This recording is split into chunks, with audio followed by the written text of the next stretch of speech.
Focus on Headline.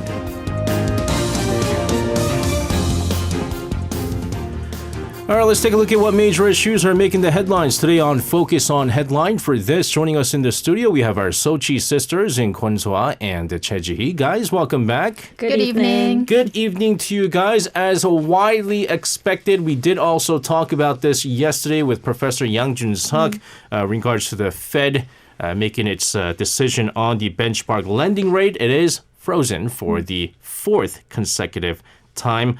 There was more interest in what U.S. Fed Chair Jerome Powell would say and when the rate cuts would happen. G, you're going to start us off. Let's get the latest decision from the U.S. Fed. Right. So the U.S. Central Bank announced after a 2-day Federal Open Market Committee meeting that it decided to keep the base interest rate between 5.25 and 5.50%. Policymakers at the central bank had signaled they expect to cut rates 3 times this year, but chose to keep rates steady at a 23-year high after their first 2-day meeting for this year, 2024. Now, the bank has kept the interest rate at the same level since it was frozen in September last year. To emphasize their inflation target, the bank stated that the committee does not plan to lower the target range until they're more confident that inflation is consistently moving towards 2%. Now, when asked to explain the need for greater confidence, Powell stated that the Fed is looking for more positive data to confirm what inflation is moving towards, that inflation is moving towards its target in a sustainable way. Now, while Powell said there's confidence still, greater confidence is needed and better-looking data is required as well. And asked if a rate cut is likely at the next FOMC meeting slated for March, Powell said it may not be the most likely case. Now, he said it isn't likely that the committee will reach a level of confidence by the time of the March meeting, so it's not likely to be called the base case. And following the previous rate-setting meeting in December, Powell said the policy rate was likely at or near its peak for the tightening cycle.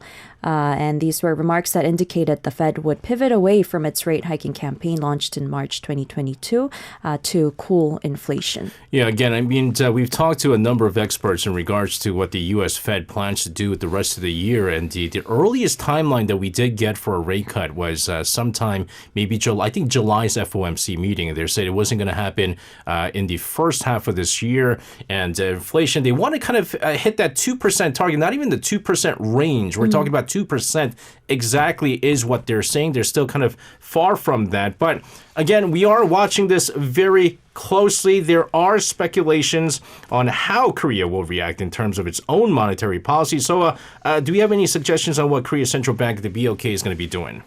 Well, with the U.S. Fed showing a rather cautious move, it's highly expected that the Bank of Korea won't be initiating a rate cut in the very near future. Korea this month had kept its key interest rate steady for the 8th consecutive time. That was during its first monetary policy meeting this year. The BOK is suggesting that the restrictive policy stance will remain for the time being. However, as there are indications that a rate hike in the U.S., a rate cut in the U.S. could happen in the second quarter. Here in Korea, there are expectations that it'll come sometime in the second half of the year. BOK Governor Lee Chang-yong at a forum this Thursday said the monetary policy needs to remain restrictive for a sufficiently long time, adding that monetary policies, inflation, and financial stability data of major countries need to be monitored.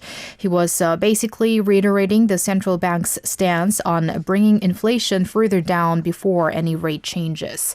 Regarding forecasts of Korea's economy, the BOK chief looked forward towards some growth thanks to rising export figures. We'll go into those export figures later in the program as well, while expecting private consumption to continue to remain sluggish. Many experts, meanwhile, believe that the central bank will cut its key interest rate in the second half of the year. Now, SJ, you mentioned that some experts mentioned that the Fed's cut could come maybe in July, but now after the statements from Jerome Powell, I think after that, experts now have come out saying that it could come as early as in May or June, and Korea might follow suit as early as July. Okay, so maybe I was thinking about the Korean Central maybe Bank, that, yeah. because the reason for that is they're saying, I believe there is a Bank of Korea's meeting sometime before the April general election, but it's highly unlikely that they'll cut rates because they'll think of it as like a political maneuver, right? To try to cut rates and to try to sway voters into one side over the other and so forth. And so I think the next time that they can make the decision is going to be sometime in July. So I might be thinking about July here. But even with the U.S. Fed, though, like May, June is like a very, I guess, optimistic look into this because, again, despite the fact that inflation seems to be cooling, we're looking at recent data that came from the U.S. Commerce Department. It's still not in the range that I think the U.S. Fed wants to. And for some reason, they're very stubborn with this 2%, exact 2% inflation rate, which, I mean, it's not going to go anywhere near this, especially because now we're again seeing rises in shelter prices. We're seeing rises in the energy prices once again. And so we'll see what happens. But one thing is for sure, I mean, for years now, many of the people here in Korea have taken out massive mortgages to buy homes.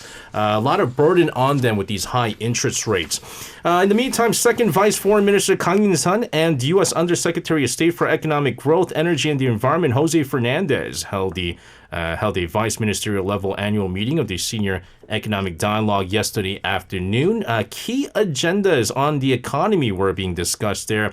G, let's get the details of that. Sure. So the Senior Economic Dialogue, a regular channel for South Korean and U.S. Vice Foreign Ministers to comprehensively discuss the economic partnership between the two countries, was held in Seoul yesterday at the Foreign Ministry building. Now, Second Vice Foreign Minister Kang In-sun and U.S. Undersecretary of State for Economic Growth, Energy and Environment Jose Fernandez discussed various economic and security issues, this including the Inflation Reduction Act, the Chips and Science Act, the Minerals Security Partnership, and cooperation on early warning systems, as well as cooperation in areas such as development, infrastructure, and climate. Now, South Korea reportedly reiterated its position on the IRA's Foreign Entity of Concern, or FEOC, provisions, for which the government and industry recently submitted comments to the U.S. government. To qualify for the U.S. government's IRA electric vehicle subsidy, battery components must not be sourced from these FEOCs starting this year, and key minerals for batteries must not be sourced again from FEOCs starting in 2025. However, in the detailed regulations released last month, virtually all companies in China were identified or defined as FEOCs, which is expected to put a huge burden on the domestic and foreign electric vehicle and battery industries that rely heavily on key minerals from China. Now, in a recent comment letter, the South Korean government requested that measures be introduced to help companies effectively adapt to the new regulations, taking into account the business realities faced by companies and their plans to diversify the global battery supply chain. Now, during the meeting, Kang reiterated his request for cooperation to ensure reasonable implementation regulations that take into account supply chain realities, this according to the Foreign Ministry. And Kang explained that Korean companies are contributing to creating quality jobs and strengthening supply chains in the U.S. through their investments, and urged the U.S. administration to pay special attention to ensuring that they receive corresponding investment tax credits and subsidies as soon as possible. Now, this appears to be directed at the U.S. Semiconductor Act, which provides semiconductor production subsidies and R&D support to encourage semiconductor companies to invest in facilities in the U.S. And the idea is that Korean companies investing in the U.S. should be able to receive the same support fairly.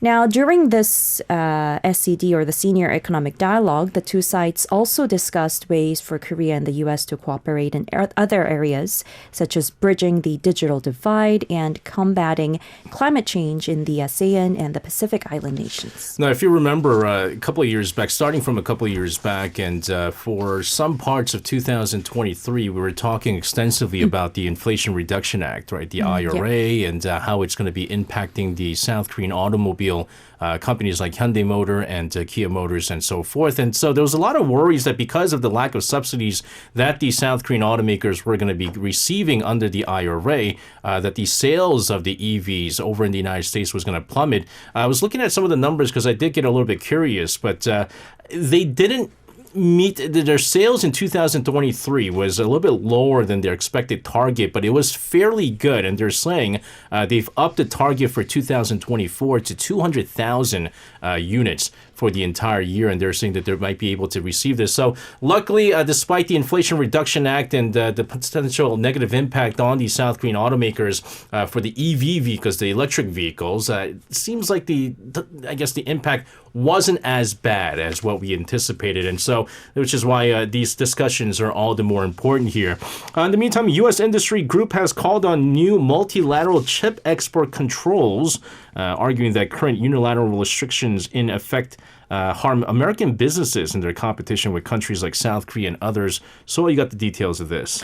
Right. The Semiconductor Industry Association was found to have made a request to the Bureau of Industry and Security, which is under the U.S. Commerce Department, on January 17th, calling on the government to create new multilateral export regulations for semiconductor equipment. And the argument being that the existing stringent unilateral export controls disadvantage U.S. companies when compared to rivals from other countries, with Korea having been named as well.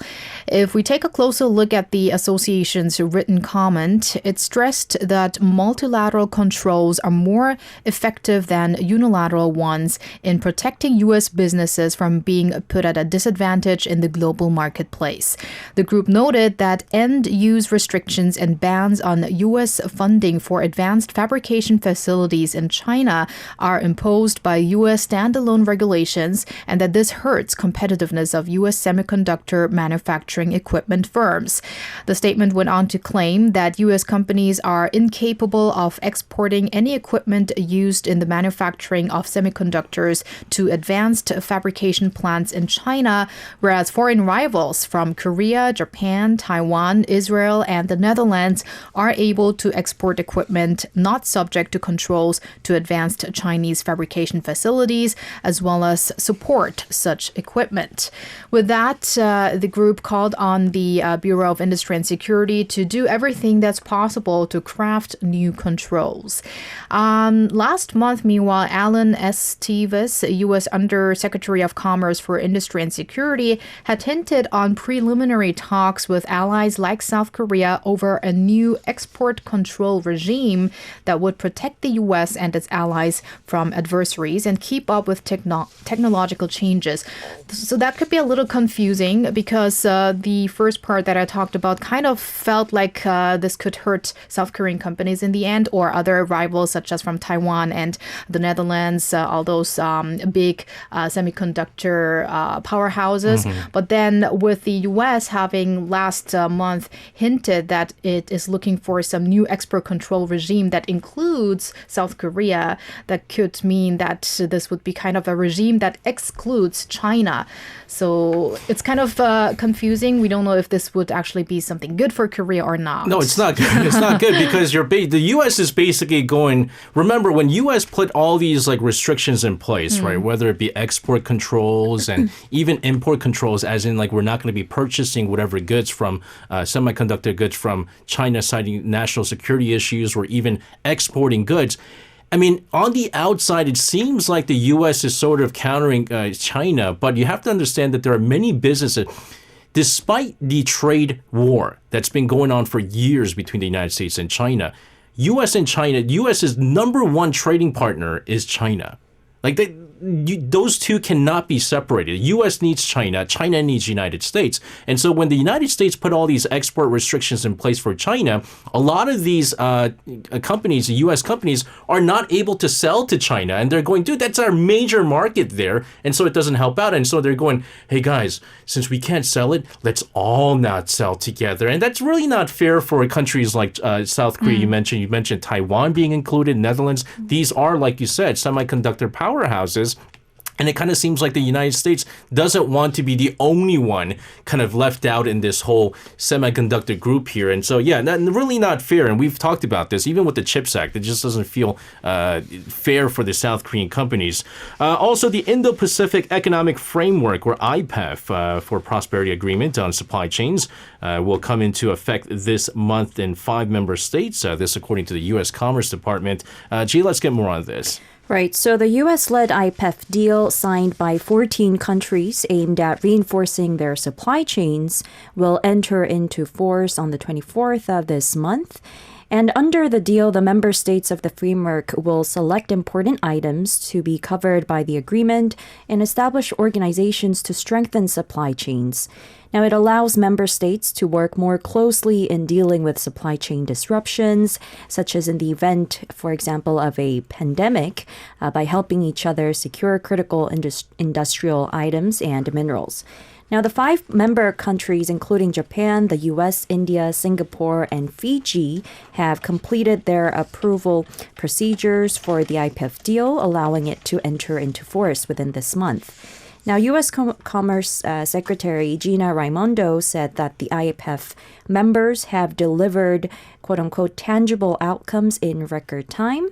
And she added that with the IPEF supply chain agreement shortly entering into force, the member countries will now move forward and work collaboratively through this innovative framework with the goal of strengthening supply chains and preventing potential disruptions before they arise for the collective benefit of the member countries' workers as well as the businesses. Now, once the agreement enters into force in the 5 countries, implementation preparations will begin as well, including the selection of key items and the operation of an implementation organization. In the case of South Korea, it's taking domestic steps to ratify the IPEF supply chain agreement, including an internal government review. Now, it will deposit its instrument of ratification upon completion of the domestic ratification process. And as we all know, the economic initiative was first launched by U.S. President Joe Biden in Tokyo in May, back in 2022, to create high-level common standards for commercial activities.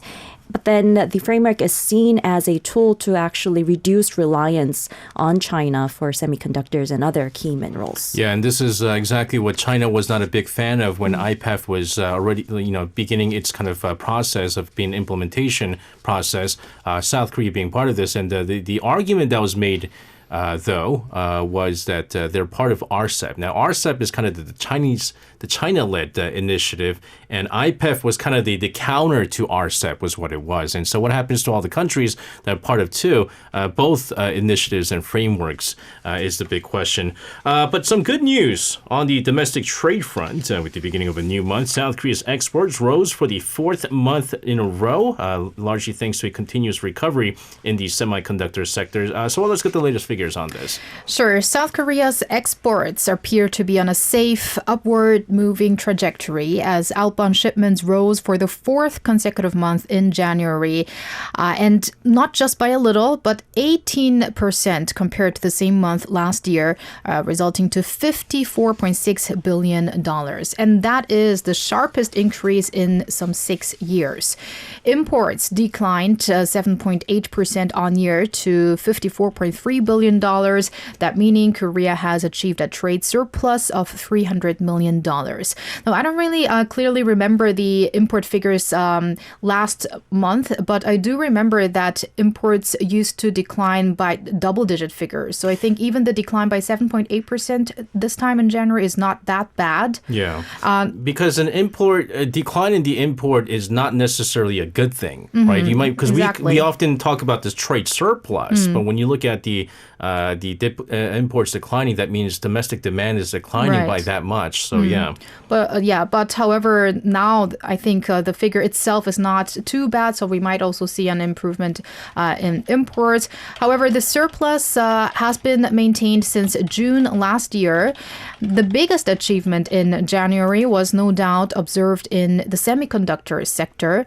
Chip exports hiked up 56.2% on year to $9.37 billion. That's not only a 3 straight months increase, but the highest one since December 2017. Back then, we had a 64.9% rise. And according to Korea's Trade Ministry, the rebound is attributed to higher pricing abroad following a reduction of production by major memory chip manufacturers. A growing popularity of mobile devices that feature high-end memory chips, plus the growing demand for chips used in the artificial intelligence industry added to the overall improvement. And that's not it. Automobile exports rose by almost 25% on year in January to $6.2 billion. And that's the best figure for any January and an increase for the 19th straight month. High demand for eco-friendly cars in the US and Europe are cited as reasons. Machinery product shipments surged 14.5% and ships 76% to $4.4 billion and $2.5 billion respectively. According to Industry Minister An Deok-keun, the year 2024 has begun with what he called all 4 puzzle pieces of exports having been aligned. That being an increase in outbound shipments, the trade surplus, a net growth in exports to China, and the recovery in chip exports. And especially, I think there are high expectations in the semiconductor market following the recent plans regarding that gigantic chip cluster, right, which involves Samsung Electronics and SK Hynix. So I don't know how you remember this, but you're right. Imports decreased double digits. It was 12.1% on year in December.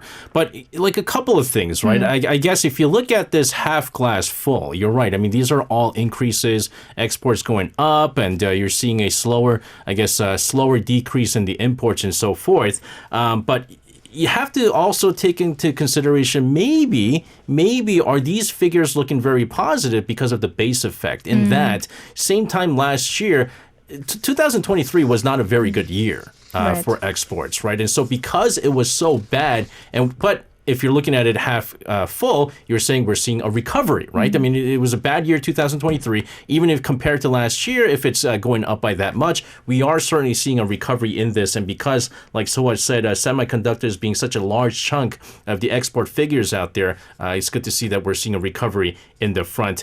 We're going to talk domestic politics now because leading up to the April general elections, this is what we're really going to talk a lot about. The National Assembly, though, convening its last plenary meeting of January's extraordinary session today, dealing with some major bills, this including SAPA. We briefly talked about SAPA with an expert earlier this week.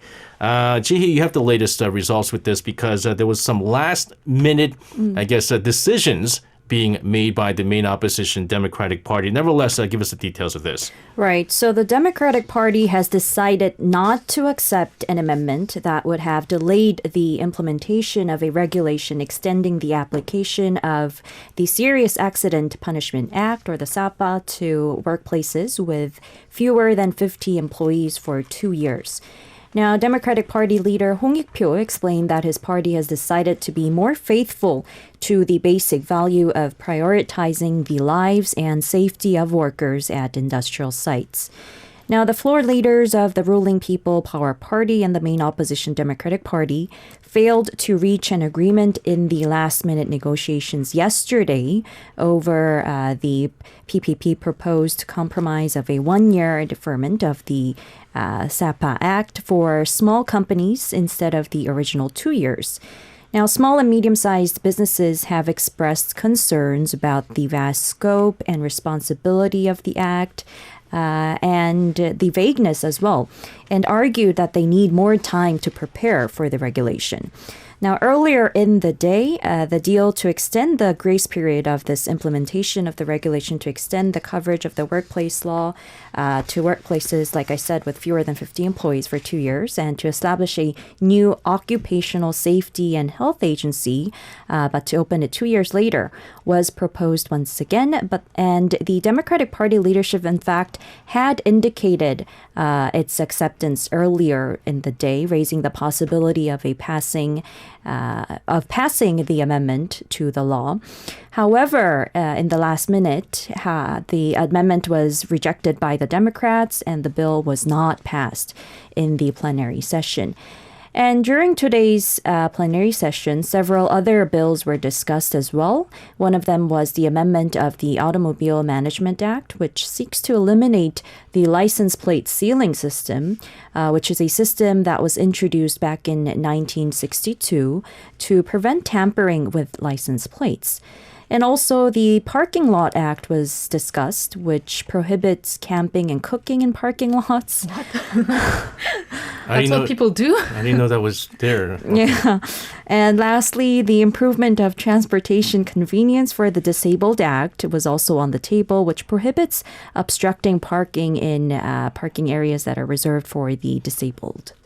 You shouldn't be able to do that in the first place without any kind of discussions within the parliament. But like, it was weird because, like Ji said, it seemed like they were going to come to an agreement. I mean, we kind of said this with the Itaewon Disaster Special Act, where even the National Assembly Speaker Kim Jin-pyo kind of came out and said, like, well, the rival party is kind of 90% there, and it seems like they're going to come to an agreement. It was kind of the same case with this one, with this the workplace safety law, because I believe the PPP had said that, you know what we can give is the fact that the intergovernmental agency to be set up so that they could keep all the workplaces in check in exchange for the 2-year grace period. And I think the DP basically said, all right, we're getting somewhere. And it really did look like they were going to come into an agreement. And what Hong Hee-pyo, the DP floor leader Hong Hee-pyo, basically said was, I thought it was more important that we start prioritizing the safety of the workers, and so they decided to reject it. But there was nothing other than that. I mean, there was no real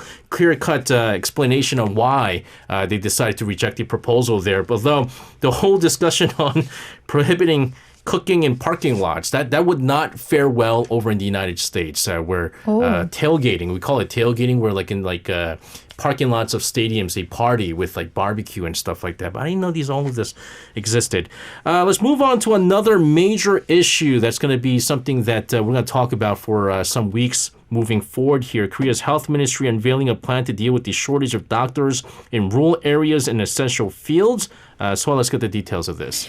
Right. Before we get into this question to you, SJ, you live in the outskirts of the capital, right? Oh, yeah, geez, yes. And it has a name. It's called Anyang. Sorry.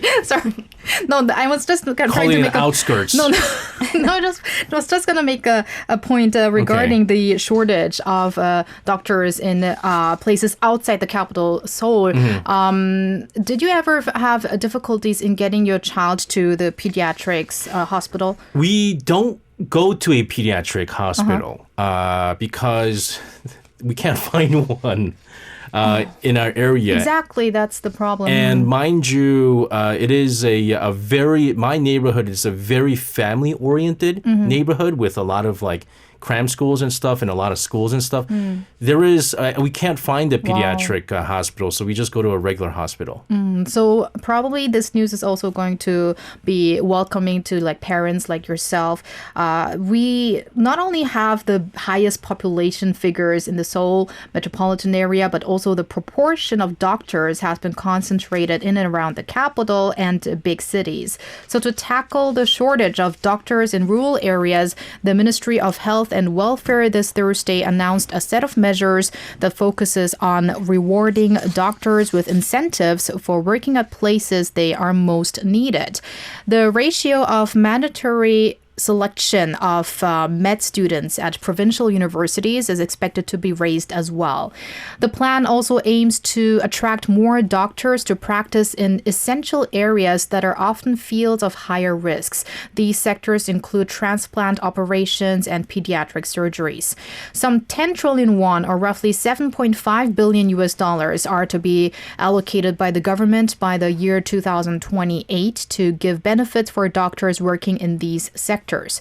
So what will these benefits look like? Scholarships for medical students, as well as attractive incomes and better housings for doctors who sign long-term contracts at rural hospitals. The government also plans to promote a safety net for doctors and patients regarding possible malpractices, or maybe I should rather say accidents. And that will include a limitation to doctors' criminal liability in the occurrence of medical accidents, and for patients, a promise of swift compensation. Because of this, there have been many doctors that switched their sectors that are less risky. Safer.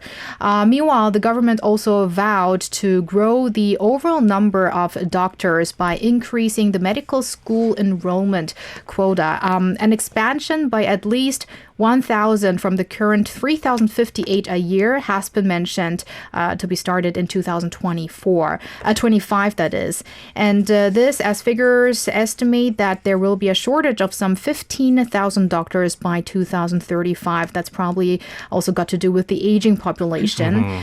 Now, meanwhile, President Yoon Suk-yeol expressed his support for the new plan during a government public debate this Thursday, emphasizing, quote, "Now is the golden time to pursue medical reform."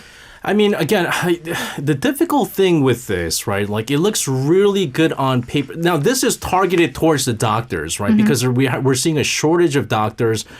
I don't know, so if you're trying to call Anyang a rural place. No, I knew. I kind of knew you would say that, but I was actually referring to the capital Seoul versus other places, because I also have a friend who lives in Gimpo, and she also said that she had problems with getting her child to emergency hospital. Because Gimpo it's actually and a lot. It's a big city. It's a lot bigger than you think, and so there's a lot of rural areas in Gimpo.